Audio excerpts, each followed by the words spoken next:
O que é essa representação física de uma NFT? O que é isso? A gente deu exemplo aqui no comecinho do programa, eu perguntei, isso vai virar um NFT? Sim. Vamos supor que virasse. Então você ia ter uma imagem original e quem printasse teria uma série de cópias. Igual eu posso chegar e tirar um print da Mona Lisa e não quer dizer que eu sou o dono da Mona Lisa. Um print da ilustração. Exatamente. Não é a original. Não é a original. E a Mona Lisa original vale centenas de milhões de dólares. Enquanto as cópias, como são infinitas, não valem nada. Não valem nada. Com NFT é exatamente a mesma coisa. Agora o ponto é, por que a Mona Lisa tem valor? Era todo um contexto histórico, o autor foi Leonardo da Vinci. Sim. Era uma obra que ela não era nem tão famosa, aí teve um italiano chamado Vincenzo Perugia, que roubou essa obra no começo do século XX, e aquilo deixou a Mona Lisa mais famosa.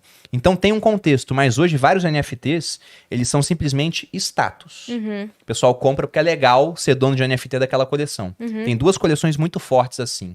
Uma é dos CryptoPunks, que são desenhos horrorosos, pixelados. São 10 mil e foi uma das primeiras coleções a ser lançadas. E aí pegou muita repercussão. Um CryptoPunk hoje você não consegue comprar por menos do que alguns milhões de reais. É sério? Alguns milhões de reais.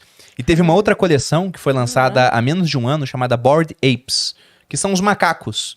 É bem mais legal o desenho, só que em si é um desenho. Só que o que os Bored Apes têm por trás? Os CryptoPunks têm mais história, digamos assim. Só que os Bored Apes vieram com a proposta de ser um clube. Só tem 10 mil também, e quando você compra, você entra para uma lista seleta que está repleta de atores e atrizes de Hollywood, e você tem cara que joga na NFL, né, na Liga de Futebol Americano, cara da NBA, não sei o quê. E você Aqui tem no acesso Brasil também a festas exclusivas. Exatamente. Então vira um ingresso para você fazer parte de um clube. Aí igual o fez pessoal mais sentido pra gente, né? faz. A gente soube Igual disso. o pessoal compra um título de um clube. Sim. Então vamos supor que eu tivesse comprado um desses macacos. Eu cogitei comprar. Depois eu pensei, você tá doido, né? Na época só custava uns 800 mil reais. Hoje esse mesmo macaco tá um pouco mais de 1 milhão. Mas se eu tivesse comprado, o que o pessoal faz? Usa de foto no Twitter, né? Sim. De foto de perfil. Sim. O cara vai e ele pega a imagem e coloca num porta-retrato digital pra ficar em casa, faz quadro. Tá. Porque ele vira também o detentor dos direitos sobre aquela imagem. Sim. A Adidas comprou um pra usar em propaganda. A Visa comprou um CryptoPunk pra botar no museu que ela tem lá de arte. Então, por enquanto, é muito mais Status. focado em status e arte. Só que isso vai ter repercussões no futuro. Quais? Eu não tenho nem ideia. Mas uma das coisas que possivelmente vai acontecer. Hoje, para você criar um perfil em rede social, você precisa de uma série de documentos, né? Sim. Número de chip, não sei o quê. Você já vai ter, na verdade já tem, mas não tem repercussão ainda, redes sociais descentralizadas, onde você vai usar um avatar lá. E ninguém vai saber que aquele avatar é a Yas. Então hoje você tem opiniões que você não dá em rede social porque você sabe. Eu vou ser cancelado se eu der essa opinião. Agora, se você é anônima e tem um avatar, você não é cancelada. Então, até eu fiz uma live há um tempo atrás, junto com o Felipe, que ele é um dos sócios de uma research chamada Paradigma, onde o título era Os bilionários do futuro serão avatares na internet. Isso vai acontecer. Eu sou um cara que fiquei bilionário com Bitcoin, por exemplo. Quero sumir do mapa, tanto pensando em questão de segurança, quanto também em perseguição de governo. Eu sumo do mapa, eu entro em uma rede social descentralizada, que não tem dono, eu uso um avatar, ninguém sabe que aquele cara sou eu continuo espalhando ideias da mesma forma que eu fazia antes. Mas será que não pode ter a ver também com o metaverso? Também. Essas redes sociais podem ser o metaverso. E a NFT dá acessos exclusivos? Dá pra fazer. A gente tem um membros, projeto assim? lá no Grupo Primo com NFT. Eu Sobre vi os isso. desenhos que vocês fizeram no lançamento. Do que foi, meu Deus? Foi do curso de cripto, mas o pessoal do Viver de Renda vai ganhar também dessa última turma. Eu lembro que você postou as imagens. Tem várias imagens, mas a ideia é dar algum tipo de benefício atrelado a ela. Sim. Então, por exemplo, né, são 10 mil imagens também. A gente pode fazer assim, dando um exemplo, não quer dizer que vai ser exatamente assim. Cada NFT tem um número. Todos os NFTs de números primo, já que a gente é o grupo primo, vão poder assistir um episódio especial do podcast ao vivo. Vamos fazer, sei lá, vamos pegar um estádio, botar 30 mil pessoas dentro para fazer palestra e show. E o ingresso é o NFT.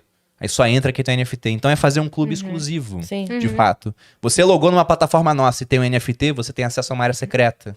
Então dá pra fazer Nossa muita plataforma coisa. também Sim. tem esse plano. Não, a plataforma de vocês está pronta Sim. pra fazer isso. É. Tá pronta pra isso. Uhum. Acesso exclusivo pra membros Até que tem o esse Bax NFT. falou uma coisa que a gente não tinha parado pra pensar, mas nesse lance de usar NFT como um benefício para outra coisa, a gente até pensou assim, cara, pode ser... Sabe aquela coisa de... quando o Banco X tá patrocinando o show do YouTube, aí quem tem o cartão do Banco X compra primeiro. Sabe? Pode ser uma coisa assim. Por exemplo, o Flow vai lançar um evento tal. Ok. Quem tem a NFT pode comprar primeiro. Não é que os outros não possam ir. Mas se Ou sobrar tem um ingresso, acesso você VIP vai. na Se frente sobrar. Entendeu? Então, por ou tem um exemplo- acesso VIP ali na frente do negócio. Só pra quem Todo ingresso vai virar NFT. Isso vai acontecer. Isso vai acontecer mesmo. Mas tem um ponto que são as consequências que nós não sabemos quais serão ainda. Sim. Porque é muito difícil durante um processo saber onde ele vai terminar.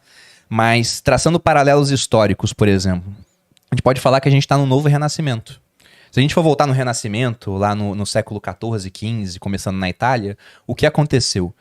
De maneira muito resumida, né? Antes que os historiadores venham aqui me crucificar.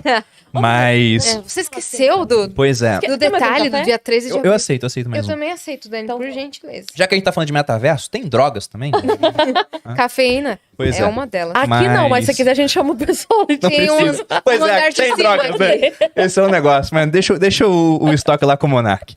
Mas, voltando ao Renascimento, a Europa, mesmo após quase 1000 anos da queda do Império Romano do Ocidente, ainda utilizava os algarismos romanos para fazer conta. E tenta fazer em casa aí uma conta em algarismo romano, sei lá, multiplica 75 por 128. São números gigantes, Sim. então era muito ruim de usar aquilo. Fica x. E além disso, imagina fazer um empréstimo usando o algarismo romano e cobrando uma taxa de Meu juros. Deus, já tô não maluca. tem número decimal, então era terrível para uma sociedade que precisava de Aí vai instrumentos ser ótimo, porque a financeiros. gente passa Sim. pra juros compostos com o número Não dá, romano. não dá. O juro composto já é uma delícia de fazer. Com o número romano, meu Deus. Era impossível, tinha que ter uma série de arredondamentos, então era muito difícil você fazer esse tipo de coisa. Sim.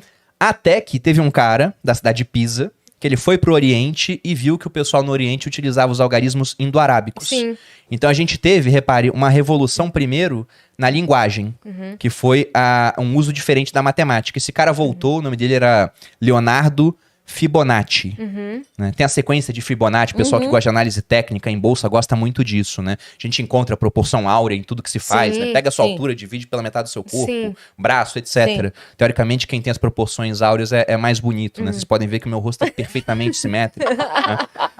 Fibonacci. Mas voltando Fibonacci. pra questão do Fibonacci, ele trouxe os números pra lá. Sim. E aí, com Mas essa foram os revolução... árabes, hein? Foram os árabes. É indo-arábico, né? Sim. Os árabes Que nem hindus. Já tô puxando Não, sardinha aqui, né? a César o que é de César. Né? A César o que é de César. Que nem alfabeto também, né? Eu Toda ri palavra que começa com AL é de origem árabe. Eu ri muito de você falando que foi na sorveteria e te Só um reconheceram. paralelo. Foi maravilhoso. Isso conta pra ele. Você postou, eu ri demais. Eu fui numa sorveteria árabe no sábado, né? Nunca tinha ido numa sorveteria árabe. O pessoal até falou assim, nossa, mas o que tem de diferente? Eu falei, não, é que tem sorvete de tâmara, sorvete de damasco, de pistache, coisas típicas árabes. E aí, só tinha árabe, né? Todo mundo era árabe ali. E eu assim, nossa, ninguém tá... E todo mundo se comunicava, como se fosse uma comunidade muito amiga. E ninguém tava se comunicando comigo. Eu falei... Falhei. Enquanto uma pessoa filha de árabe, eu falhei. Ninguém tá me considerando parte da tribo. Aí, depois que eu pedi o sorvete, depois que eu paguei, depois que eu comprei tudo, o dono falou: você tem cara de árabe, né? Você é árabe, certeza. A cara não nega. Eu falei, ufa! Isso aí, Habib, vamos! Caramba! Fui reconhecida como parte dos meus. Você vê como tá na comunidade é importante pra gente. Sim. Isso acontece com o NFT. Pertencer. Pois é. Total. Tipo, se fosse qualquer outra situação, tava nem aí se não me reconhecesse. Mas naquele momento, tinha eu que- queria pertencer. Aí o cara falou que eu tinha cara de árabe e eu fiquei muito feliz, melhorou meu dia. Eu ri muito quando você postou. Vai, Habibi! É nóis, time! Vamos, Habib, é isso.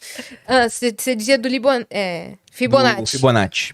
Então, teve uma revolução na matemática, na linguagem. E aí, você teve, por exemplo, uma família em Florença que se aproveitou disso para começar a emprestar dinheiro ou para fazer operações com câmbio, que foram os Medici. Uhum. E eles foram banqueiros, ganharam muito dinheiro.